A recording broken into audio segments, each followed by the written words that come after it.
سورۃ الملک نبی صلی اللہ علیہ وآلہ وسلم کی چند لاڈلی صورتوں میں سے، پسندیدہ صورتوں میں سے ایک صورت ہے۔ اس حوالے سے ایک بڑی زبردست حدیث ہے، صحیح سند کے ساتھ جامعہ ترمذی میں موجود ہے، سنن نبی داؤد کے اندر موجود ہے کہ اللہ کے محبوب صلی اللہ علیہ وآلہ وسلم نے فرمایا کہ قرآن حکیم میں 30 آیات پر مشتمل ایک صورت ایسی ہے جس نے اپنے پڑھنے والے کی شفاعت کی، حتیٰ کہ اسے جنت میں داخل کروا دیا، اور وہ صورت ہے تبارک الذی بیدہ الملک، یعنی یہ سورۃ الملک پارہ نمبر 29 اور سورت نمبر ہے 67۔ اسی کانٹیکسٹ میں جامعہ ترمذی میں اور روایتیں بھی موجود ہیں، لیکن وہ اتنی صحت کے درجے پہ نہیں ہیں جو مرفوع روایتیں ہیں، البتہ اس کو سپورٹیو چند یعنی موقوفاً روایتیں موجود ہیں۔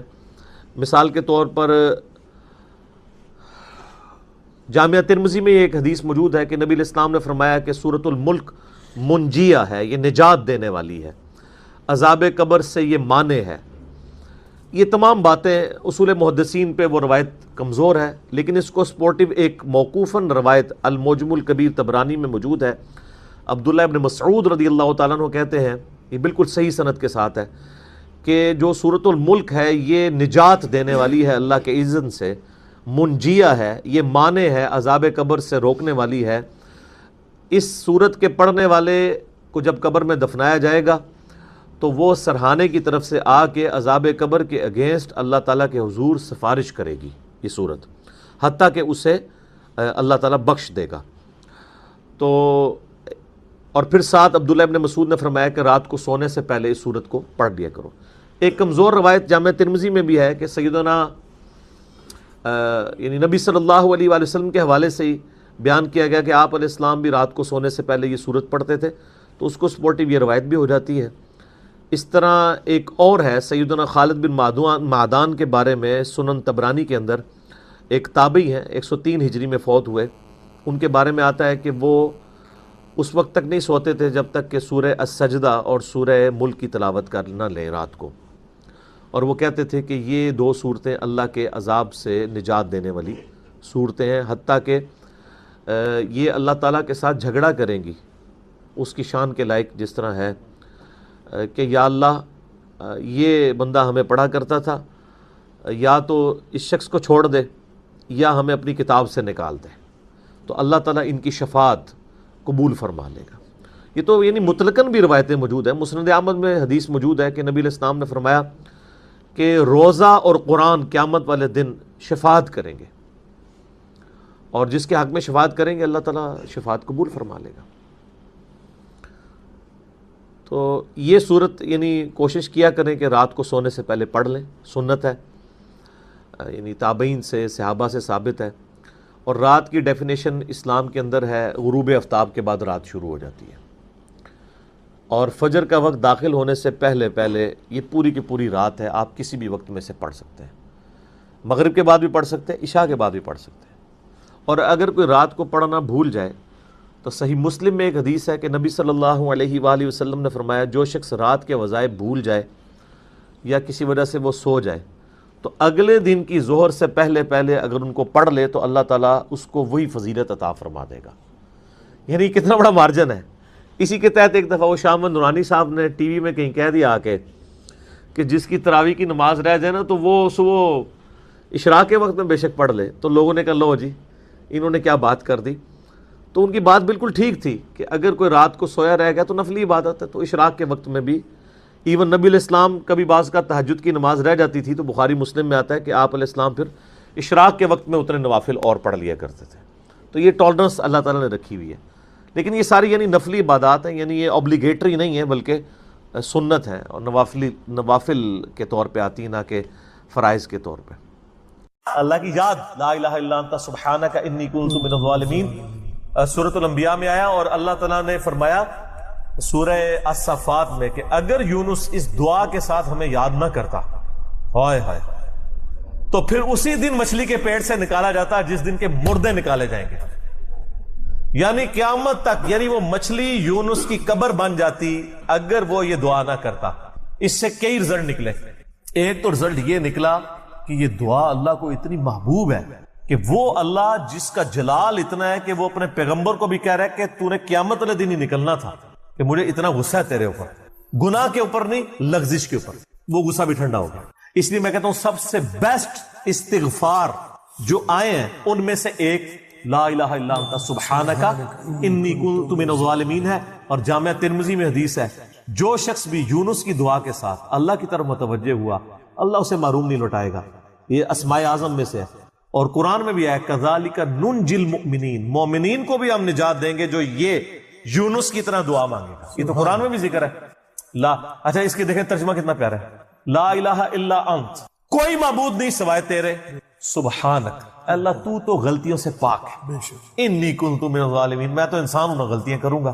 یار اس سے بہتر انداز ہو سکتا ہے کہ یا اللہ تو تو غلطی اس لیے نہیں کرتا کہ تو پاک ہے، تو پاک تو صرف تو ہے، مخلوق تو اس لیول پہ پاک ہو نہیں سکتی، اس لیے ورنہ تو ہم مخلوق کو بھی سبحان پیغمبروں کے ساتھ بھی لگا رہے ہوتے ہیں۔ انسان جتنا بھی پرفیکٹ ہو پاک نہیں ہو سکتا۔ انبیاء کو اللہ نے گناہوں سے پاک کیا ہے، لغزشیں ان سے بھی ہوئی ہیں، حضرت آدم علیہ السلام سے لغزش ہوئی ہے، نوح علیہ السلام نے کافر بیٹے کے لیے دعا کی ہے، موسیٰ علیہ السلام سے بندہ مر گیا، نبی علیہ السلام کی 4 لغزشیں قرآن میں ذکر ہوئی ہیں، غزوہ احد پہ بددعا نکل گئی تھی زبان سے، تو وہ سورہ آل عمران میں آیا کہ آپ کو کوئی اختیار نہیں ہے، آپ نے بددعا دی ہے، اللہ چاہے تو ان کو ہدایت دے، اور پھر اسی خالد بن ولید کو ہدایت بھی مل گئی، اور اسی مبارک زبان سے جس سے بددعا ملی تھی سیف اللہ کا لقب بھی مل گیا۔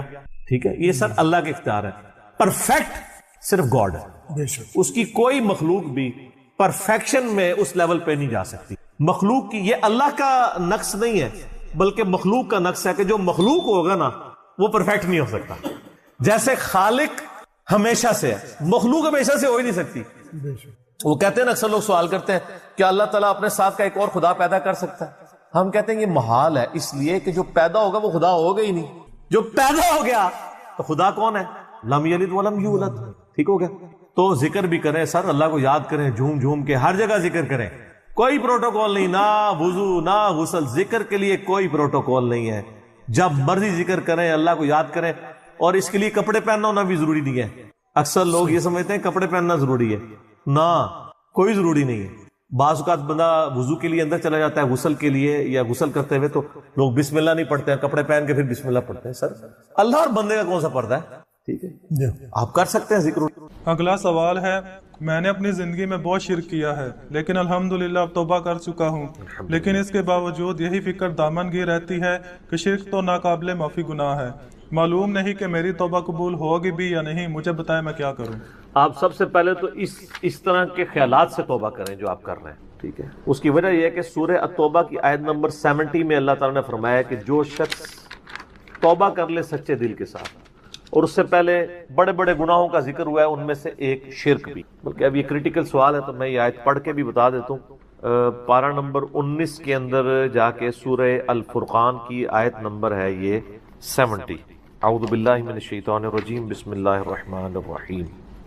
ہاں جی یہ آ گیا، والذین لا يدعون مع اللہ الہا آخر، یعنی اللہ تعالیٰ اہل ایمان کی نشانی بتا رہا ہے کہ وہ ایسے لوگ ہیں کہ وہ اللہ کے ساتھ کسی اور کو الہ کے طور پر نہیں پکارتے، ولا يقتلون النفس التي حرم اللہ الا بالحق، اور کسی جان کو ناحق قتل نہیں کرتے۔ ہاں بفتوی شریعت والا معاملہ علیحدہ ہے، یعنی قتل کے بدلے قتل، وہ بھی گورنمنٹ کا جوڈیشری کا کام ہے، آپ نے خود نہیں کرنا۔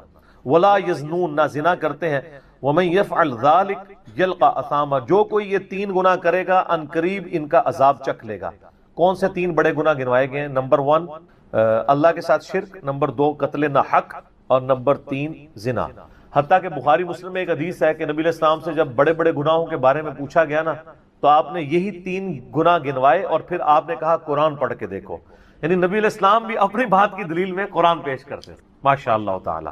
والذین لا يدعون مع اللہ الہا آخر ولا يقتلون النفس التي حرم اللہ الا بالحق ولا يزنون ومن يفعل ذلك يلقى اثاما يضاعف له العذاب يوم القیامة ويخلد فيه مہانا، جو یہ 3 گناہ کرے گا اس کے لیے عذاب دگنا کر دیا جائے گا قیامت میں، اور وہ ذلیل و خوار کر کے آگ میں یعنی جھونکا جائے گا۔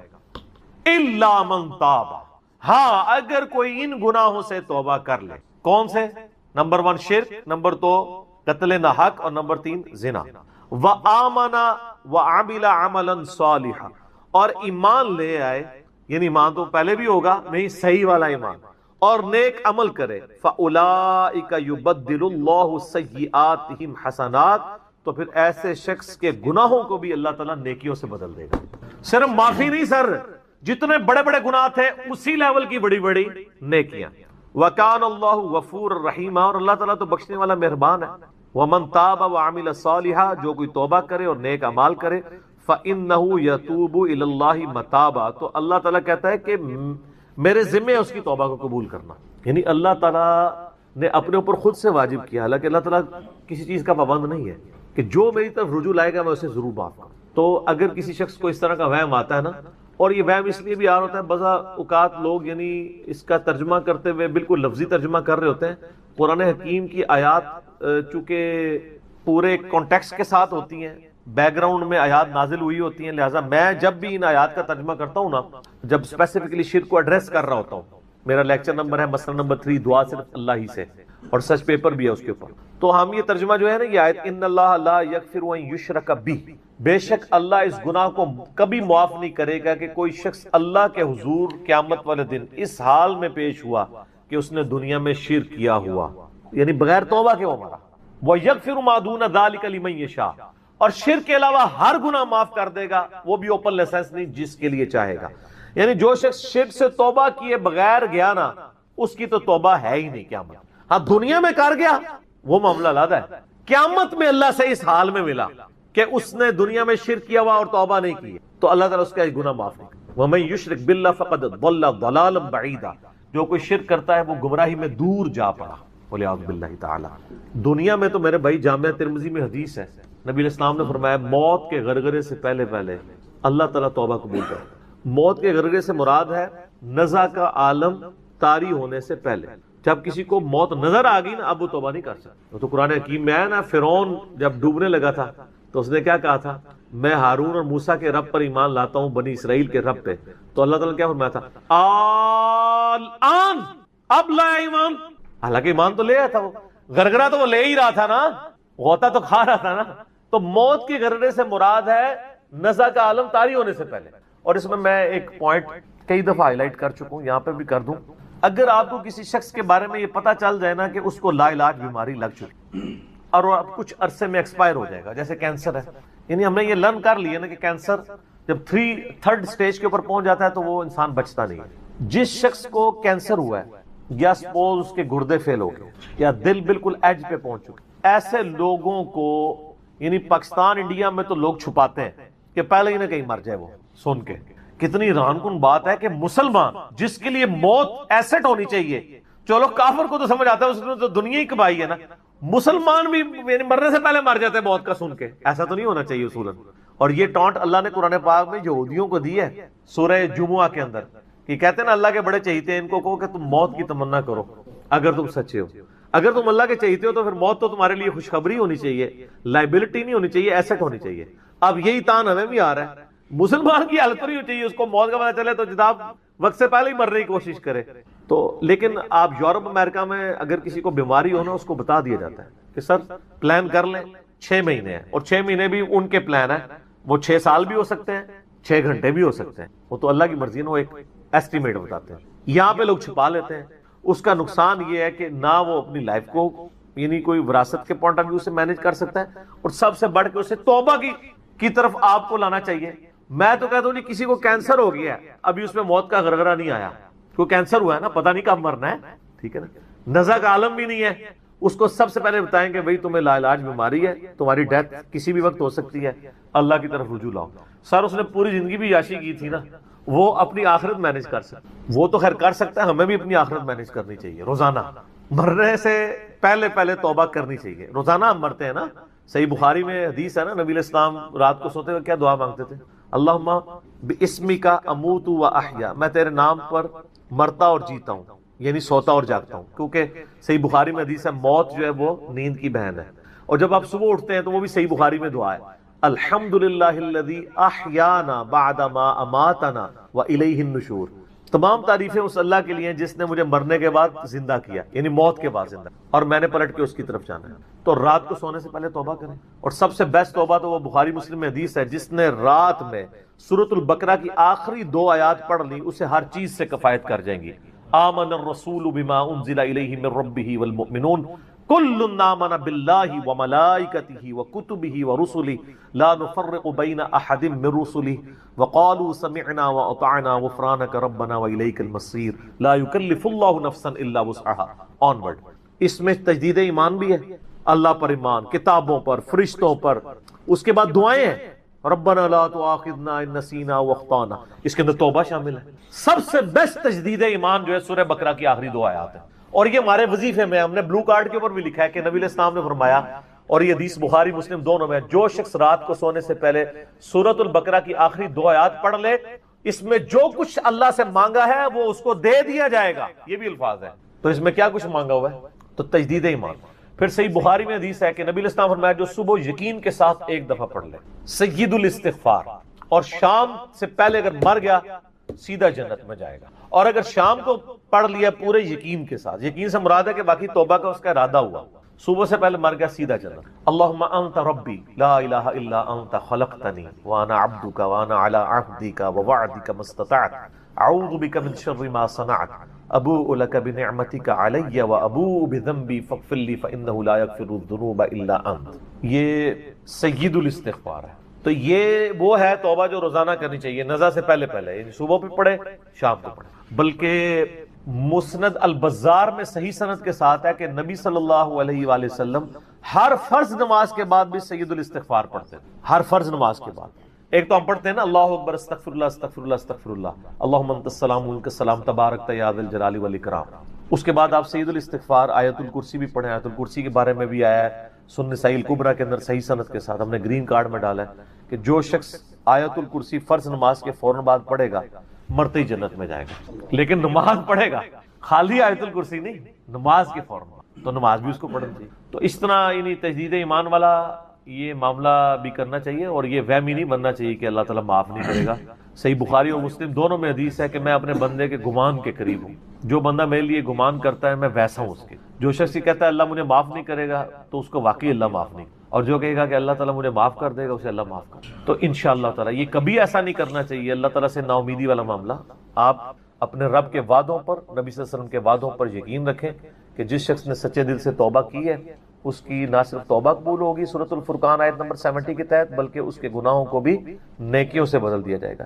تو اللہ تعالیٰ رجوع لانے والوں کو پسند فرماتا ہے، بار بار رجوع لاتے رہنا چاہیے، اللہ تعالیٰ سے اپنے آپ کو آزاد نہیں کرنا چاہیے، نیکی کی ہو یا نہ کی ہو، گناہ کیا ہو یا نہیں کیا، یہ علیحدہ سے بات ہے۔ نبی علیہ السلام سے بڑھ کر کون نیک ہو سکتا ہے؟ صحیح بخاری میں حدیث ہے کہ میں بھی روزانہ 70 سے زیادہ دفعہ اپنے رب کی طرف استغفار لے کے آتا ہوں، استغفر اللہ و اتوب الیہ، نبی علیہ السلام۔ اور یہ 70 کا عدد آپ نے کثرت کے لیے بولا ہے، عربی میں 70 کا مطلب 70 ڈیجٹ نہیں ہوتا، 70 کا مطلب 1000 دفعہ بھی ہو سکتا ہے، 10,000 دفعہ بھی ہو سکتا ہے، 100 دفعہ بھی ہو سکتا ہے، کثرت کے لیے بولا جاتا ہے۔ تو استغفار تو بندے کی ضرورت ہے، یہ اللہ سے ایک نیکی ہے، اور ہر چیز کے ساتھ استغفار اٹیچ ہے۔ آپ دیکھیں کہ محفل سے اٹھنے کی جو دعا ہے اس میں استغفار ہے، سبحانک اللہم و بحمدک اشہد ان لا الہ الا انت استغفرک و اتوب الیک، سنن نسائی میں حدیث ہے۔ پھر سنن نسائی الکبریٰ میں حدیث ہے کہ نبی علیہ السلام وضو کے بعد بھی یہ دعا پڑھتے تھے، سبحانک اللہم و بحمدک اشہد ان لا الہ الا انت استغفرک و اتوب الیک، اور فرمایا یہ پڑھ لو تو یہ اللہ تعالیٰ قیامت کے دن تک کے لیے اس کو سنبھال کے رکھ دے گا، تمہیں اس کے عوض نیکیاں ملیں گی، ٹھیک ہے نا۔ تو رجوع اللہ، استغفار، ہر وقت اللہ کی طرف رجوع لاتے رہنا۔ اور سب سے بیسٹ یہ ہے کہ نماز کے تشہد کی آخری جو دعائیں والا پورشن ہے نا اس میں استغفار مانگیں، کیونکہ صحیح بخاری میں حدیث ہے جب درود شریف تشہد میں پڑھ چکو اس کے بعد جو چاہو اپنے رب سے مانگو، سجدوں میں بھی مانگیں۔ صحیح مسلم میں حدیث ہے سجدے میں انسان اپنے رب کے سب سے زیادہ قریب ہوتا ہے، تم خوب رب سے دعائیں مانگا کرو۔ اور نبی علیہ السلام نے دعا بھی سکھا دی، بخاری اور مسلم دونوں میں ہے کہ نبی علیہ السلام رکوع اور سجدے میں پڑھتے تھے سبحانک اللہم و بحمدک اللہم اغفر لی، یہ ہمارے وہ اذکار میں لکھا نا سبحانک اللہم و بحمدک اللہم اغفر لی، تو اس میں دعا ہی ہے۔ پھر 2 سجدوں کے درمیان میں رب اغفر لی رب اغفر لی ہے۔ سر استغفار تو ہر جگہ ہی چل رہا ہوتا ہے، تو اللہ کی طرف رجوع لائیں اور اللہ سے امید رکھیں۔ دنیا میں کسی نے توبہ کر لی تو موجہ ہی موجہ، یہ آخرت کے لیے معاملہ ہے۔ تو شرک، یار آپ نے کیا شرک کیا ہوگا، جو صحابہ کرام نے قبول ایمان سے پہلے کیا. سر صحیح مسلم میں حدیث ہے 321 نمبر، میں نے کربلا والے ریسرچ پیپر میں ڈالی، بڑی لمبی حدیث ہے. عمر بن عاص رضی اللہ تعالیٰ عنہ کہتے ہیں کہ جب مجھے یہ اندازہ ہوا کہ اب نبی علیہ السلام یعنی غلبہ پائیں گے، یعنی اللہ نے ان کا سینہ اسلام کے لیے کھول دیا. اسلام قبول کرنے کے لیے نبی صلی اللہ علیہ وآلہ وسلم کی خدمت میں حاضر ہوئے تو خود ہی بتاتے ہیں، اور انہوں نے اپنے نزع کے عالم میں موت کے وقت میں اپنے بیٹے کو، بڑی لمبی بڑی رکت انگیز حدیث ہے، میرا یوٹیوب پہ کلپ بھی ہے، عمر بن عاص کی موت کے وقت اشک بار آنکھوں سے سننے والی. تو خیر اس میں یہ بھی الفاظ ہیں، کہتے ہیں جب میں نبی صلی اللہ علیہ وسلم کے پاس ایمان لانے کے لیے گیا نا تو نبی علیہ السلام نے اپنا دایاں ہاتھ آگے بڑھایا بیعت کرنے. تو کہتے ہیں میں نے دایاں ہاتھ بڑھایا لیکن حضور کے ہاتھوں میں ہاتھ دینے سے پہلے ہی کھے. میں نے کہا یا رسول اللہ پہلے مجھے گارنٹی دیں کہ میں نے جو کچھ اسلام کے خلاف سازشیں کی ہیں پچھلے 19 سال میں، اسلام کے آنے کے بعد 19 سال تک اسلام کے خلاف یہ اور خالد ابن ولید دونوں، یہ دونوں کٹھے مسلمان ہوئے تھے ایک ہی دن ایک ہی وقت میں 19 سال. پھر اسلام کی حالت میں انہیں 19 سال نہیں ملے ہیں حضرت خالد ابن ولید، کفر میں ملے ہیں، اسلام میں تھوڑا وقت ملا. تو حضرت عمر بن عاص کہتے ہیں میں نے ہاتھ کھینچ لیا. میں نے کہا یا رسول اللہ پہلے گارنٹی دے میرے سارے گناہ معاف ہوں. تو آپ صلی اللہ علیہ وسلم نے فرمایا کہ اے عمر کیا تجھے نہیں پتا کہ اسلام پچھلے کے سارے گناہوں کو معاف کر دیتا ہے، اور اللہ کی راہ میں ہجرت پچھلے کے سارے گناہوں کو معاف کر دیتی ہے، اور حج مبرور پچھلے کے سارے گناہوں کو معاف کر. تو یہ اسلام لے کر آنا کتنی بڑی دولت ہے. تو یہ تجدید ایمان کرنا، کلمہ پڑھ کے یہ اپنا تجدید ایمان والا معاملہ بھی کرتے رہنا چاہیے. یہ بھی ایک توبہ کا ذریعہ ہے. اللہ سے امید رکھیں. اللہ کو اصل میں باغی پسند نہیں ہے، جو گناہ کر کے توبہ کر لیتے ہیں نا وہ اللہ کو بڑے پسند ہیں. اتنے پسند ہیں کہ ایک بڑی عجیب و غریب روایت ہے صحیح بخاری اور مسلم میں، صحیح مسلم میں ذرا زیادہ ڈیٹیل ہے کہ نبی علیہ السلام فرماتے ہیں اگر تم گناہ کرنا چھوڑ دو گے تو اللہ تعالیٰ تمہیں ختم کر دے گا، اور ایسی مخلوق لے کے آئے گا کہ جو گناہ کرتی ہو اور اللہ ان کو معاف کر کے خوشی محسوس کرے. اچھا اس کو بعض لوگوں نے دوسری طرف لے لیا، ان کا جی اللہ تعالیٰ گناہوں سے بڑا خوش ہوتا ہے. نہیں نا، اصل میں یہ بتانا چاہ رہے تھے نبی صلی اللہ علیہ وآلہ وسلم کہ انسان کے اندر بلٹ ان فالٹ رکھا گیا ہے کہ وہ غلطی کرے گا. اصل مسئلہ یہ ہے کہ وہ آدمی بنے. آدم نے اپنی غلطی کو جسٹیفائی کیا نہیں. جب غلطی کی تو کیا کہا ربنا ظلمنا انفسنا وان لم تغفر لنا وترحمنا لنکونن من الخاسرین. معاف کر دیا اللہ نے. شیطان نے اپنی غلطی کی جسٹیفیکیشن دینا شروع کر دی. میں ایسے بہتر ہوں، تو نے اس کو مٹی سے بنایا، مجھے آگ سے بنایا ہے، میں اس کو کیسے سجدہ کروں.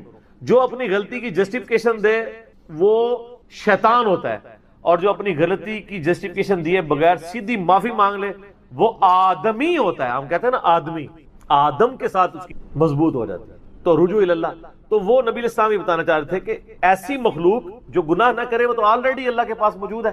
فرشتے، اللہ نے انسان اور جن کو ایسی مخلوق بنایا ہے جو اپنی ول سے اپنے رب کو چوائس کرے. فَأَلْهَمَهَا فُجُورَهَا وَتَقْوَاهَا، ان میں یعنی برائی کا مادہ بھی رکھ دیا، اچھائی کا بھی. وہ خود اپنی عقل ایز اے انسٹرومنٹ یوز کر کے یہ اللہ تعالیٰ کو خود سے وہ چوز کرے. ایسی مخلوق اللہ کو چاہیے تھی. سر یہی وہ چیز ہے جیسے انسان فرشتوں سے افضل ہو جاتا ہے. اور میں اکثر کہا کرتا ہوں کہ یہ وہ دولت ہے جو جبرائیل کے پاس بھی نہیں ہے. سر جبرائیل مجھ سے اگر میرا ایمان ایکسچینج کرنا چاہے نا میں نہیں کرتا. جبرائیل نے خدا کو مانا ہے خدا کی مرضی سے، اور میں نے خدا کو مانا ہے اپنی مرضی سے. اس کا کوئی ایکویلنٹ نہیں. اسی لیے انسان اشرف المخلوق ہے. اسی لیے انسان کو اللہ نے اتنا درجہ ہے فرشتے سے بہتر انسان بننا، مگر اس میں لگتی ہے محنت. انسان بنے، آدمی بنے. یہ نہ ہو کہ اولئک کالانعام بل هم اضل، جو سورۃ الاعراف میں ہے کہ وَلَقَدْ ذَرَأْنَا لِجَهَنَّمَ كَثِيرًا مِنَ الْجِنِّ وَالْإِنسِ، جنوں اور انسانوں کی اکثریت دوزخ کے لیے ہی پیدا ہوئے ہیں. یہ اللہ نے ایکسپرٹ اوپینین دیا، یہ نہیں ہے کہ میں نے دوزخ کے لیے ان کو بنایا. ساتھ یہ ہے کہ ہم نے ان کو کام دیے تھے، یہ سنتے نہیں، سننے کا سا نہیں سنتے. آنکھیں دی تھی دیکھتے نہیں، دیکھنے کا سا دیکھتے نہیں، یعنی عبرت والا. اور عقل دی تھی، دل دیے تھے. آپ عقل کر لیں ترجمہ، دل کر لیں، وہ سوچتے نہیں ہیں. اولئک کالانعام بل هم اضل، یہ تو چوپایوں کے مانند ہے بلکہ ان سے بھی بدتر ہیں، جو آنکھ کان اور عقل کو یوز کر کے حق بات تک نہیں پہنچتے. ولا تقف ما ليس لك به علم، 10 کمانڈمنٹس میں سے 9 کمانڈ کیا ہے؟ سورہ بنی اسرائیل آیت نمبر 36. انسان کسی چیز کی پیروی اس وقت تک مت کرنا جب تک تجھے اس کے بارے میں ڈیفینیٹ علم حاصل نہ ہو جائے. ان السمع والبصر والفؤاد كل اولئک كان عنه مسؤولا، بے شک کان، آنکھیں اور عقل ان کے بارے میں پوچھا جائے گا. تم نے ان کو یوز کر کے حق بات تک پہنچنے کی کوشش کیوں نہیں کی ہے؟ اچھا ہم کوشش ماشاءاللہ کر رہے ہیں لیکن دنیا میں حق بات تک پہنچنے کی. میں آپ سے ایک چھوٹا سا سوال کرتا ہوں. آپ موٹر بائک پہ جا رہے ہو، دن کے وقت آپ نے ہیڈ لائٹ کھولی ہوئی ہو، سامنے سے آپ کو کوئی یوں اشارہ کرے تو آپ اسے گالی سمجھیں گے، فوراً ہیڈ لائٹ آف کریں گے. لیکن معذرت کے ساتھ آپ کوئی دینی غلطی کر رہے ہوں اور آپ کو کوئی ہائی لائٹ کرے تو آپ اس دینی غلطی کے ہائی لائٹ ہونے کو اسی اشاری کی طرح سمجھیں گے یا آگے سے اس کو پڑھ دیں گے؟ جہاں تو یہی ہوتا ہے، پڑھ دیتے ہیں. اسی لیے اکثر لوگ بتانا ہی چھوڑ گئے ہیں. وہ کہتے ہیں یار کہ دسیے کتنے بوڑھے ہو چکے ہیں، وضو کرنے کا طریقہ نہیں، یہاں تک صرف بازو اوپر کیا ہوتا ہے، ان کو پتہ نہیں کہ کون یوں سمیت دھونا ہے. سال لوگ دیکھ رہے ہوتے ہیں، کہتے ہیں یار چھوڑ. حالانکہ وہی بندہ اس وقت گڑھے میں گرنے لگے نا تو کتنے لوگ اس کو پکڑانے کے لیے آ جائیں گے، کیونکہ وہ فزیکلی نظر آ رہا ہوگا نا. آخرت کا گڑھا نظر نہیں آ رہا نا، انسان کہتا ہے خیر ہے. یہی ہمدردی ہماری آخرت کے پوائنٹ آف ویو سے بھی ہونی، اور یہی حوصلہ ہمیں سننے کے اعتبار سے بھی ہونا چاہیے. میں اکثر کہتا ہوں کہ دنیا میں اگر آپ کو گالی دے کے بھی آپ کے دنیا کے نفع کی کوئی بات کرے نا، فلانا ٹینگیا تو اتنے بیٹھے ہیں، ادھر تو اناؤنسمنٹ ہوئی ہے کہ جناب جو اپنا شناختی کارڈ لے کے آ جائے تو اس کو راشن فری مل رہا ہے، تو آپ کو اس دوست کی گالی یاد آئے گی کہ یار بڑی مہربانی، بعد میں بھی آ کے بھی شکریہ ادا کریں گے. لیکن وہی دوست آپ کو پیار محبت سے بات سمجھائے کہ یار یہ تم غلط کر رہے ہو، آپ اس کو کتے کی طرح پڑ جاتے ہیں. اور کوئی نہیں تو کہتے ہیں اس کو تمیز ہی نہیں بات کرنے کی. دنیاوی طور پہ وہ گالی نکال کے بھی دنیاوی فائدے کی بات کرے تو آپ تمیز کو نہیں دیکھتے، اور آپ کے آخرت کے فائدے کی بات وہ لجاجت سے بھی کرے تو آپ کہتے ہیں تمیز سے نہیں بات کر رہا. اصل میں آپ نے خود کبوتر کی طرح آنکھیں بند کی ہوئی ہیں، بلی کو غائب کرنا چاہتے ہیں لیکن بلی غائب نہیں ہوگی، تھوڑی دیر بعد آپ کی گردن مروڑ لے. بولے اعوذ باللہ تعالیٰ. یعنی یہ ایک انسان کے اوپر ایک موت کی تلوار تو لٹک رہی ہے. ٹھیک ہو گیا؟ تو ان کو کہ بے فکر ہے، توبہ قبول ہے انشاءاللہ تعالی. اگلا سوال، کیا فرض نماز کے بعد 3 بار استغفر اللہ کے بعد ایک دفعہ سید الاستغفار بھی پڑھ سکتے ہیں؟ یہ بدعت تو شمار نہیں ہوگا. نہیں، کوئی بدعت نہیں ہوگا. صحیح مسلم میں حدیث ہے کہ نبی علیہ السلام فرض نماز کے بعد 3 دفعہ استغفر اللہ پڑھتے تھے اور پھر ایک دفعہ پڑھتے تھے اللہم انت السلام و منک السلام تبارکت یا ذا الجلال والاکرام.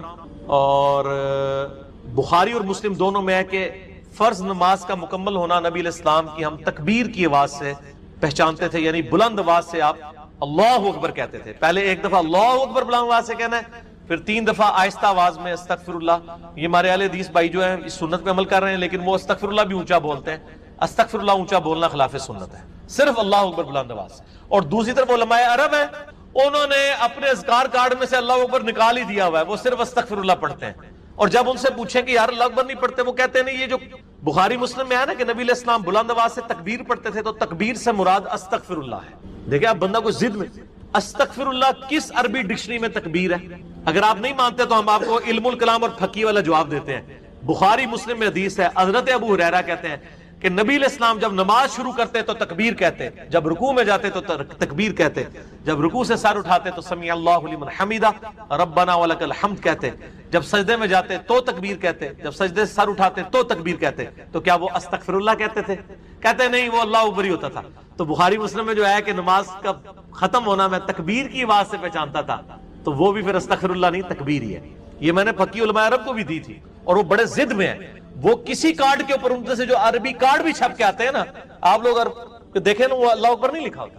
یہ تو شکر ہے دارالاسلام والوں نے، چونکہ انٹرنیشنلی سب سے بڑا ادارہ ہے اہل حدیث کا، انہوں نے جو اذکار والے چھاپے اس میں اللہ اکبر چھاپا ہے، تو یہ عام ہوا ہے. ورنہ پاکستان کے اہل حدیث بھی اس کے اندر مبتلا ہو گئے تھے. اب ایون یہاں جو عرب ملکوں سے اہل حدیث آتے ہیں نا، وہ اللہ اکبر نہیں اونچا کہتے ہیں، وہاں پہ ٹرینڈ نہیں ہے، وہ سنت ہی کھا گئے ہوئے. دیکھو ایک سوال میں کتنے جواب دیتے ہیں.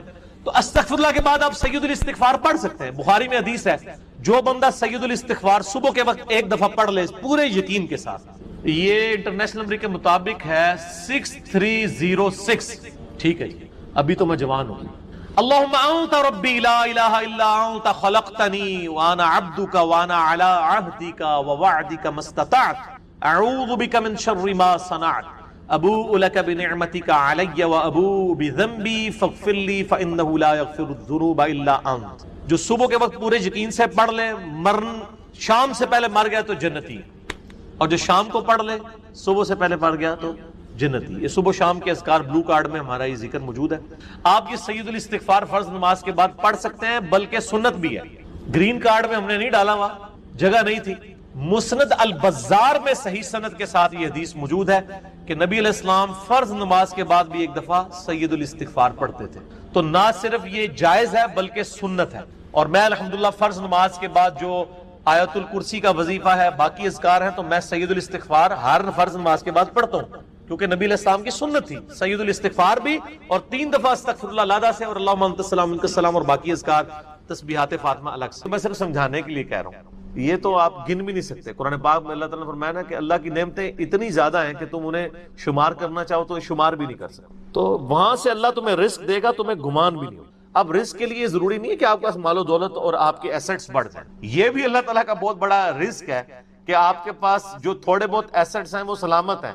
کسی ایک میڈیکل کیس کسی گھر کے اندر 1 کروڑ پڑتی بندے کو بھی لا کے زیرو پہ کھڑا کر سکتا۔ آپ کی زندگی میں کئی ایسے کیسز ہوئے ہوں گے جدادیں تک بک جاتی ہیں۔ اور مجھے واصف علی واصف صاحب کی بات یاد آ گئی، وہ کہتے ہیں میں وہ مسجد میں بیٹھا ہوا تھا تو ایک بندے کو میں نے دیکھا کہ وہ دعا مانگ رہا ہے کہ یا اللہ 25 سال پہلے جو میں نے دعا تجھ سے کی تھی وہ واپس لے لے، بس یہ دعا کر رہا ہے۔ کہتے ہیں وہ فارغ ہوا تو میں نے اس سے پوچھا کیا ہوا؟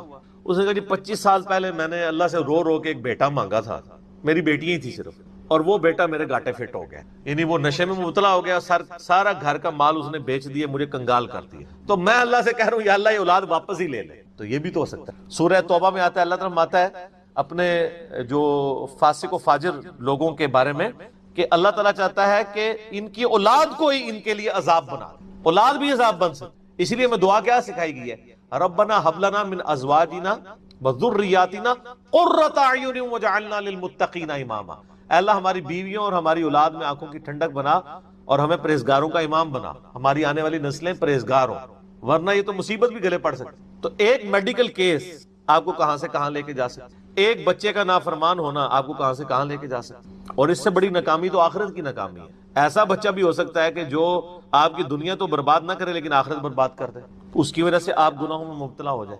تو یہ بھی رزق کی ایک فارم ہے۔ رزق صرف یہ نہیں ہے کہ آپ کے لیے مال پانی کھل جائے، بلکہ مال سبسسٹنس لیول پہ بھی موجود ہے، لیکن آپ کو کوئی ایسی تکلیف نہیں آ رہی کہ جس کی وجہ سے آپ کا مال نہیں نکل رہا۔ ورنہ ایک بندہ 10 لاکھ روپے مہینے کا کماتا ہے اور 9 لاکھ روپے اس کا نکل جاتا ہے، کیا فرق پڑا اس کو؟ اس نے کون سا ایسٹ بنا لیا، اور جو اذیت گزار رہا ہے وہ اولاد اس کو تو کوئی سوچ بھی نہیں سکتا، ذہنی ٹینشن ہے۔ صحیح بخاری مسلم میں حدیث ہے، نبی علیہ السلام فرمایا ہمیشہ اپنے سے نچلے لوگوں کو دیکھو تو تمہیں یوں اللہ تعالیٰ کی نعمتوں پر صبر نصیب ہوگا اور قناعت نصیب ہوگا، اوپر نہ دیکھو۔ اور پھر بخاری مسلم میں یہ حدیث ہے کہ ابن آدم کے پاس اگر سونے کی 2 وادیاں ہوں تو وہ خواہش کرے گا تیسری وادی بھی مجھے مل جائے، اس کا پیٹ صرف قبر کی مٹی بھری۔ والعیاذ باللہ تعالی۔ بخاری مسلم دونوں میں حدیث ہے کہ انسان کہتا ہے میرا مال میرا مال میرا مال۔ نبی علیہ السلام فرمایا تیرا مال تو وہ ہے جو تو نے کھا پی لیا یا پہن کر بوسیدہ کر دیا یا اللہ کی راہ میں خرچ کر کے آخرت کے لیے محفوظ کر لیا، باقی جتنا مال ہے وہ تو تیرے ورثہ کا مال ہے، تو کہتا ہے میرا مال ہے۔ پھر بخاری مسلم دونوں میں حدیث ہے کہ نبی علیہ السلام نے فرمایا کہ انسان کے 3 دوست ہیں، ایک دوست ہی اس کی قبر تک ساتھ جاتا ہے، وہ اس کے اعمال ہیں، باقی جو 2 دوست ہیں وہ باہر ہی رہ جاتے ہیں، اس کے رشتہ دار اور مال۔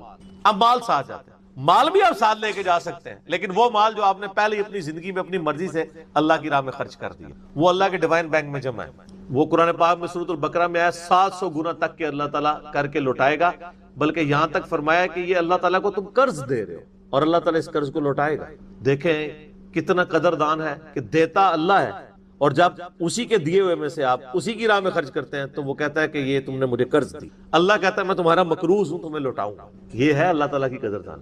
جامعہ ترمذی میں حدیث ہے، مسند امام احمد میں موجود ہے کہ نبی علیہ السلام فرمایا کہ جب بھی کوئی شخص دعا کرتا ہے وہ خالی نہیں جاتی، یا تو اس دعا کے عوض جو تم نے مانگا وہ اللہ تمہیں عطا کر دیتا ہے، یا اس سے بہتر یعنی اس کی برکت سے اللہ تعالیٰ بہتر نعم البدل دیتا ہے، تمہاری کوئی تکلیف ٹال دیتا ہے، یا پھر اس دعا کو سنبھال کے رکھتا ہے قیامت کے دن کے لیے، اور اس دعا کے ایکویلنٹ تمہیں اجر عطا فرما۔ تو دعا تو بہت ضروری ہے، اللہ کی طرف رجوع لانا ہے۔ ٹاپک اور طرف چلا جائے گا، فی الوقت اس کی طرف آپ کنسنٹریٹ کریں کہ اللہ تعالیٰ مارا ہے کہ تمہیں وہاں سے رزق ملے گا، تمہیں گمان بھی نہیں ہوگا۔ وَمَن يَتَوَكَّلْ عَلَى اللَّهِ، اور جو کوئی اللہ پر توکل کرے، فَهُوَ حَسْبُهُ، تو اللہ اس کے لیے کافی ہے۔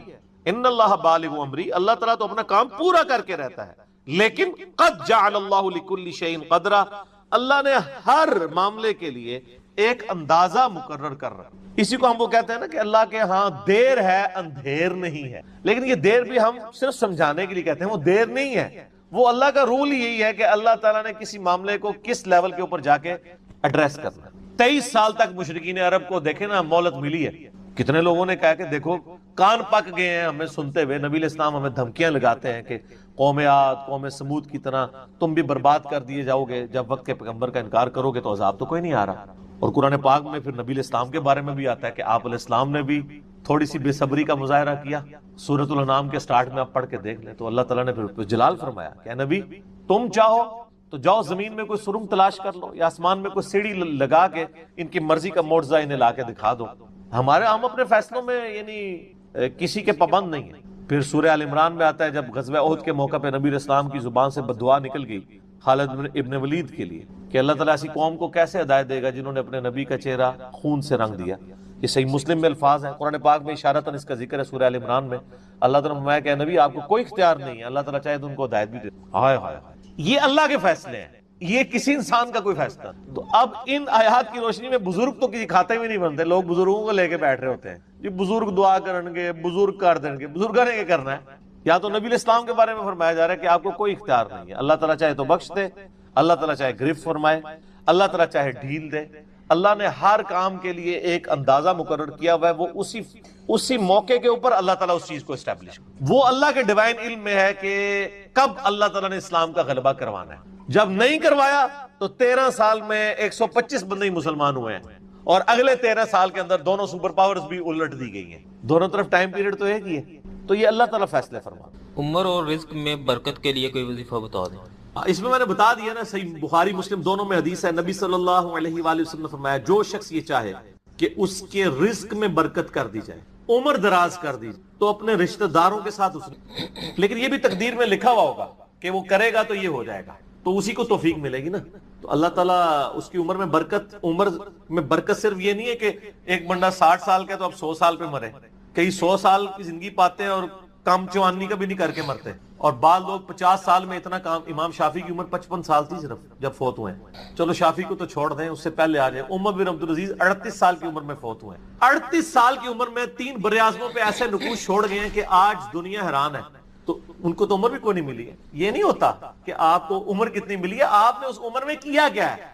آپ اللہ تعالیٰ آپ کو اسی ٹائم میں اتنی برکت. میں اپنے لیے آپ کو بات کرتا ہوں, میں کسی کیا بات کروں, میری زندگی خود اس چیز کا نمونہ ہے. آج جب لوگ یہ نہیں کہتے ہیں یار اس نے اتنے ویڈیوز چڑھا دی ہیں, کتنے بیٹھ کے ریکارڈ کرانا رہنا, حالانکہ ہفتے میں ایک ریکارڈ ہوتی ہے, روزانہ ہوتی بھی نہیں ہے. لیکن کنسسٹینسی کے ساتھ, اللہ کی مدد کے ساتھ آپ اگر یہ کام لے کے چلتے رہیں تو slow and steady wins the race. تو آج چیزیں آپ دیکھ لیں ہزاروں کی تعداد میں آپ کے سامنے, اور یہ حالات اللہ تعالیٰ فیوریبل کرتا ہے. میں یقین کریں, میں اپنے بھائیوں کو کہتا ہوں, میں جب بھی درس, ابھی آج کا درس میں نے کرنا تھا نا, وہ ہندو کا جواب دینا تھا, تو میں نے پورے ہفتے سے دعائیں شروع کی ہوئی تھی, اللہ زندگی دے دیں, حالات فیوریبل ہو جائیں, ٹرانسفارمر بھی نہ اڑے ہمارا, جنریٹر بھی چلتا رہے, سارے معاملات چلتے رہے, اور فرحان بھائی بھی ٹائم پہ آ جائیں, ٹھیک ہو گیا جی, کالر مائک بھی چل جائے, کیمرے کی بھی بیٹری چارج ہو, ساری چیزیں. یہ میں جو چیزیں میرے اختیاروں میں کر کے, یا اللہ تو نے کروانی ریکارڈنگ, میں تو کچھ بھی نہیں. اپنے پورے ریسورسز مینج کر کے بھی اللہ پہ نظر ہوتی ہے. حالانکہ میرے دوستوں کو پتا ہے میں کتنا وہمی ہوں.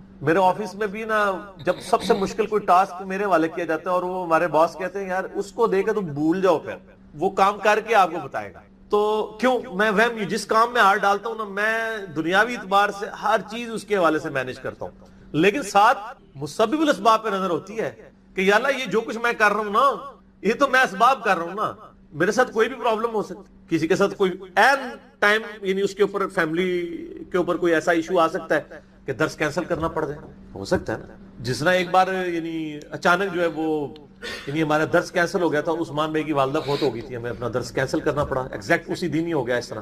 تو وہ حالانکہ ہمارا درس پورا تیار, مسئلہ 41 اس دن ریکارڈ ہونا تھا, کئی سال پہلے کی بات. کس سال کی بات ہے یہ؟ 5 سال پہلے کی بات ہے. تو اپنا ہر چیز مینج کی تھی, لیکن اینڈ ٹائم پہ کوئی مسئلہ کھڑا ہو گیا. میرے اپنے بھی کئی کلوز ریلیٹیو فوت ہوئے ہیں, لیکن اللہ کا شکر ہے اتوار مطلب وہ درس سے 1-2 دن آگے پیچھے ہی ہوئے ہیں. تو اللہ تعالیٰ نے یعنی معاملات کو سیٹل کر دیا. یہ ساری چیزیں سر فیوریبل ہونا. پھر تو یہ وہ سوال کی طرف ہوں کہ رشتہ داروں سے اس نے سلوک کریں, اللہ تعالیٰ رزق میں اضافہ کرے گا, عمر میں اضافہ کر دے گا, یعنی برکت ڈال دے گا, تھوڑی چیز بھی کفایت کر دے گی. ابو داؤد میں ایک حدیث ہے, ایک صحابی کہتے ہیں میری ماں فوت ہوگی, فرمایا اپنی خالہ کے ساتھ اس نے, ٹھیک ہو گیا. تو یہ رزق کے بڑھنے کا ذریعہ. باقی دعا تو ایک ہی ہے, اللہم ربنا آتینا فی الدنیا حسنہ وفی الآخرۃ حسنۃ وقنا عذاب النار. یہ دنیا کے ہر کام کے لیے دعا ہے, رزق کی برکت کے لیے, اولاد کے لیے, اولاد کے اچھے مستقبل کے لیے, لڑائی جھگڑا ختم کرنے, دنیا کی ہر چیز اس میں داخل ہے. کیوں؟ ربنا آتینا فی الدنیا حسنہ, دنیا میں ہر چیز حسنہ عطا کر دے, بہتر, اور آخرت کی ہر چیز داخل ہے. وفی الآخرۃ حسنہ, آخرت میں قبر بھی شامل ہے, میدان حشر بھی, میزان عدل بھی. یہ واقعنا عذاب القبری, واقعنا عذاب الحشر یہ کہنے کی ضرورت نہیں ہے. بخاری مسلم میں حدیث ہے جو مر گیا اس کی قیامت قائم ہوگی، وہ آخرت میں داخل ہوگا. اس میں سب کچھ ہے. اس میں ایک صحیح مسلم کی حدیث میں بتا دیتا ہوں. ایک صحابی تھے، بیماری کی وجہ سے اتنے کمزور ہو گئے کہ چڑیا کی طرح ان کا جسم ہو گیا. یہ آپ کو دعا والے چیپٹر میں مشکات میں دوسری جلد میں بھی یہ حدیث صحیح مسلم کی. نبی صلی اللہ علیہ وآلہ وسلم عیادت کے لیے آئے. آپ نے حالت دیکھی، آپ نے فرمایا وہ تو اللہ سے کیا مانگتا ہے؟ آپ کو پتہ چل گیا کہ مسئلہ کوئی گمبھیر ہے. کیا یا رسول اللہ، میں اللہ سے ایک ہی دعا کرتا ہوں کہ یا اللہ جو تو نے مجھے آخرت میں عذاب دینا ہے نا وہ دنیا میں دے. نعوذ باللہ من ذالک، اللہم اجرنا من النار. نبی صلی اللہ علیہ وسلم نے فرمایا او سبحان اللہ، اللہ پاک ہے غلطیوں سے. اس کا مطلب یہ ہوتا ہے یہ انسان ہی غلطیاں کرتا ہے. او تو اللہ سے یہ چیز مانگ رہا ہے، اور تیرے اندر ہمت ہے کہ تو آخرت کیا دنیا کا بھی اللہ کا عذاب برداشت کر سکے؟ اور تجھے تو چاہیے تھا تو دعا کرتا اللہم ربنا آتینا فی الدنیا حسنہ وفی الآخرۃ حسنۃ وقنا عذاب النار. وہ دنیا اور آخرت میں. یہ فنیٹک وہ صوفیہ والا کنسیپٹ نہیں. ٹھیک ہے، دنیا میں گگڑے بن کے رہو اور اس پیچھے سے جوئیں بھی ڈلی رہے اور کپڑے بھی اتارے رکھو اور پہنچے ہوئے بزرگ، یہ پتہ لگا کتنے پہنچے نا. ٹھیک ہے، تو وہ صحابہ کہتے ہیں جب انہوں نے یہ دعا کی نا تو چند ہی دنوں میں وہ اس طرح صحیح ہو گئے جیسے مردہ زندہ ہو جاتا ہے اس دعا کرنے کی. دنیا کی ہر بھلائی، کیوں بندہ نے پیپروں میں پاس ہونا یہ دعا کرے، لیکن صرف دعا میں کوشش بھی کرے گا، کوشش کے بعد دعا کرے. دونوں چیزیں پہلے ہیں. کوئی شخص اپنے اوپر خود تقدیر غالب کروا دے نا پھر دعا کچھ نہیں کرتی ہے. یعنی ایک بندہ کہے کہ میں بسم اللہ پڑھ کے ساکٹ میں 2 انگلیاں ڈال دوں، وہ آپ نے اپنے اوپر تقدیر خود غالب کرا لی ہے. آپ کہ نہیں میں بسم اللہ الذی لا یضر دعا پڑھ لوں اور جا کے میں جناب کوبرا سانپ کے آگے ہاتھ ایسے کر دوں تو سر وڑ لے گا تو ہم چھڑے گا نہیں، کیونکہ آپ نے خود اپنے اوپر تقدیر غالب کروائی نا. جب آپ اپنے اوپر خود تقدیر غالب کرواتے ہیں، آپ بسم اللہ الذی لا یضر پڑھ کے یہ تو نہیں کہ اسٹیئرنگ سے ہاتھ اٹھا لیں اور آنکھیں بند کر لیں تو جا کے ٹھوکیں گے سیدھے. جب کوئی شخص خود تقدیر غالب کرواتا ہے پھر دعا کچھ نہیں کرتی. اس کی دعا ہے تدبیر کے ساتھ، کیونکہ اس طرح دنیا کا نظام نہیں چل سکتا تھا نا. تو یہ ان دعاؤں کا یہ ہوگا کہ جو ناگہان، اسی لیے آپ دیکھیں حدیث کے الفاظ کیا ہیں کہ ناگہانی آفت، خود لائی ہوئی آفت نہیں، ناگہانی آفت. آپ جا کے سانپ کے بل میں جا کے ہاتھ کو سیڑ دیں اور آپ کے میں نے پڑھا اعوذ بکلمات اللہ التامات من شر ما خلق، کچھ بھی نہیں ہونا، کیونکہ آپ نے اس دعا کی خود وائلیشن کر دی. ناگہانی آفت ٹلے گی. ٹھیک ہو گیا. اور جو آپ اپنے اوپر خود طاری کریں گے وہ نہیں ٹلنے، وہ اس طریقے سے نہیں ٹل. اس لیے یعنی یہ دعائیں وغیرہ پڑھیں اس کے بعد تدبیر بھی کیا کریں. ویسے ہم باقی معاملات میں کرتے ہیں. کسی شخص نے صرف دعا پڑھ کے اپنا پیٹ نہیں بھرا، نہ پیاس بجھائی ہے، ہمیشہ کھانا بھی کھاتے ہیں پانی بھی پیتے، اور ان کو کہتے ہیں اسباب بھی ساتھ رکھیں. ٹھیک ہو گیا. وما من دابۃ فی الارض، اور زمین پہ چلنے پھرنے والی کوئی بھی مخلوق ایسی نہیں ہے، الا علی اللہ رزقها، مگر یہ کہ اس کا رزق اللہ کے ذمہ کرم کے اوپر ہے. ہمیں تو چند ایک مخلوقات نظر آ رہی ہیں نا جن کا رزق آپ دیکھ رہے ہیں. ابھی اگر آپ کو ویل مچھلی کا رزق بتایا جائے جو پیسیفک میں اور اٹلانٹک میں آج بھی ہزاروں کی تعداد کے اندر ہے، ایک چھوٹی ویل مچھلی بھی ایک وقت کا 500 کلو گوشت کھا جاتی ہے، 500 کلو. اور جو بڑی ویل مچھلی ہیں وہ تو آپ چھوڑ دیں، 30 ہاتھیوں کے برابر بھی ویل مچھلی ہے. اتنی بڑی بڑی ویل مچھلی ہیں، 30 ہاتھی، 30 ان کے برابر ایک ویل مچھلی. اس کا رزق بھی اللہ تعالیٰ پورا کر رہا ہے. آپ کو تو بس چڑیاں نظر آ جاتی ہیں زیادہ زیادہ، تو کسی کے دماغ میں آ سکتا ہے کہ یار چڑیوں کا رزق اللہ پورا کر رہا ہے، تو زیادہ زیادہ اتنا ہی دماغ میں رزق آتا ہے. آپ ذرا ان جانوروں کے بارے میں سوچیں، اتنے بڑے بڑے جانور سمندر کے اندر، خشکی میں تو اتنے بڑے جانور ہی نہیں ہیں جتنے پانیوں کے اندر موجود ہیں، اور ان تمام کے رزق کی ذمہ داری اللہ تعالیٰ نے لی ہوئی ہے. لیکن یہ رزق کی ذمہ داری ہے کوشش کے ساتھ جڑی ہوئی ہے. یہ نہ سمجھیں کہ ویل مچھلی کے منہ میں آگے اللہ تعالیٰ کوئی چیز ڈال دیتا ہے، نہیں، کوشش کرنی پڑتی ہے. انسان کو بھی کوشش کرنی پڑتی ہے. اللہ نے دنیا کو اسباب کے ساتھ جوڑا ہوا ہے. ہاں، کوشش کرو گے رزق ملے گا. پوٹینشلی رزق اللہ تعالیٰ نے قیامت تک کے لیے اس پلانٹ ارتھ پہ رکھ دی ہے. دیکھیں، آج سے آلموسٹ 200 سال پہلے تک تو کسی کو پتہ ہی نہیں تھا کہ زمین میں انرجی کا اتنا بڑا خزانہ موجود ہے تیل کی شکل میں. 1853 میں وہ پہلا کنواں پنسلوینیا میں امریکن سٹیٹ کے اندر دریافت ہوا تھا، کرنل ایڈون نے کیا تھا. اتنی ماشاءاللہ مٹھی داڑھی تھی، ہے کرسچن تھے ویسے وہ. اور عرب ملکوں میں وہ تو 20ویں صدی کے اندر تیل نکلا ہے، 1960 کے قریب جا کے یہ تیل نکلا ہے عرب ملکوں میں. اب میرا سوال یہ ہے کہ 1300 سال تک سارے بزرگان دین آج عمرے کے لیے جاتے رہے، جو نیچے نگاہ مارتے تھے تو 7 زمینیں کراس اور اوپر عرش پہ نگاہ پہنچتی تھی. کسی بزرگ کو تیل نہیں نظر آیا عرب کی سرزمین میں. ایسے بزرگوں سے جان چھڑا سکتے تھے کہ اتنے تے گئے نہیں ہون گے، تے مکے مدینے تے گئے سن نا، اتوں لنگے نے نا، کسی نے تیل نظر آیا. دنیا کو اللہ نے بقدر ایفرٹ رکھا، اور یہ بھی اب مزید کوئی 50-60 سال کا تیل رہ گیا. پھر آنے والی دنیا ذکر کرے گی کہ انسانیت نے 250-300 سال ایسے دیکھے ہیں کہ اللہ نے ان کو ایک ایسا خزانہ دیا تھا کہ جس کو یوز کر کے ٹرینیں چلتی تھیں، ہوائی جہاز اڑتے تھے اور وہ زمین سے تیل نکلا تھا. بعد کے لوگوں کے لیے تو ابھی پرابلم ہے ظاہر ہے، اسی لیے تو اب بیٹریوں کی طرف، سولر کی طرف شفٹ ہو رہے ہیں، لیکن بہرحال سولر ہو یا بیٹریاں ہوں وہ تیل کا تو مقابلہ نہیں کر سکتی. آپ کو 1 لیٹر پٹرول جو انرجی دیتا ہے، وہ انرجی بنانے کے لیے تو آپ کو کتنا بڑا ایریا چاہیے سولر پینلز کا، تب وہ انرجی ملے گی. تو اس کے لیے تو پھر آپ جہاز جو سولر والے انہوں نے بنائے بھی ہیں نا، وہ اتنے بڑے بڑے جہاز ہیں اور مسافر اس میں تھوڑے سے ہی بیٹھتے ہیں. یہ جو بوئنگ 747 یا ایئر بس 380 جو 500 مسافروں کو لے کے جا رہی ہے، اس کی انرجی اگر آپ کو سولر پینل سے کرنی پڑ جائے تو اس جیسے 50 جہاز بنائے تو تب جا کے اس میں اتنے بندے بیٹھیں گے. یہ تو ایک بہت بڑی تکلیف دہ چیز ہے. تو اللہ تعالیٰ نے بہرحال اب سولر کی شکل میں ایک اور خزانہ دیا ہے، اس کے اوپر محنت ہو رہی ہے، بیٹریز کے اوپر محنت ہو رہی ہے. تو اللہ نے پوٹینشلی رزق انسانیت کا، اور رزق میں صرف کھانا پینا نہیں ہے، تمام ضرورت کی چیزیں. اس وقت تو ہمارا رزق، وہ مجھے اشفاق احمد صاحب کی بات یاد آئی، وہ کہہ رہے تھے 1960 میں وہ کہہ رہے تھے کہ میری تنخواہ کا 10% کیا 5% بھی ان چیزوں پہ نہیں لگتا تھا جن چیزوں پہ اب آ کے میری تنخواہ کا 80% لگ رہا ہے. کیونکہ اس وقت انسان کی بنیادی ضرورتیں نہیں ہوتی تھیں. بلکہ آپ لوگوں نے اپنی زندگی میں دیکھ لیا ہے کہ پچھلے 10-12 سال کے اندر آپ کی زندگی میں 2 چیزیں، ایک سمارٹ فون اور دوسرا انٹرنیٹ، یہ ایسا داخل ہوا ہے کہ آپ گرمی میں پنکھا بند کر کے بیٹھ جاتے ہیں، انٹرنیٹ نہ بند ہو جائے کہیں، اگر UPS بند ہو گیا، کیونکہ وہ تو آپ کی سانس چلا رہا ہے نا. پہلے یہ سانس بند ہوتی تھی پنکھا بند ہونے سے، اب پنکھا بند ہونے سے نہیں ہوتی. آپ نیٹ کا کنیکشن دیں، 2 گھنٹے بیٹھ کے لوگ نیٹ کے اوپر اور واٹس ایپ پہ ایک دوسرے کے ساتھ میسجنگ کرتے رہیں گے، پسینے چھوٹ رہے ہیں، ان کو کوئی پرواہ نہیں. پنکھا بند ہے کوئی پرواہ، نیٹ بند کر دے پنکھا چلتا رہے، کہیں گے جی زندگی سے موت بہتر ہے. یہ ہو گیا بھائی. تو یہ تو آپ کی زندگی میں ابھی یہ انٹر ہوئی ہے نا چیز. الیکٹریسٹی ایک بنیادی ضرورت بن چکی ہوئی ہے.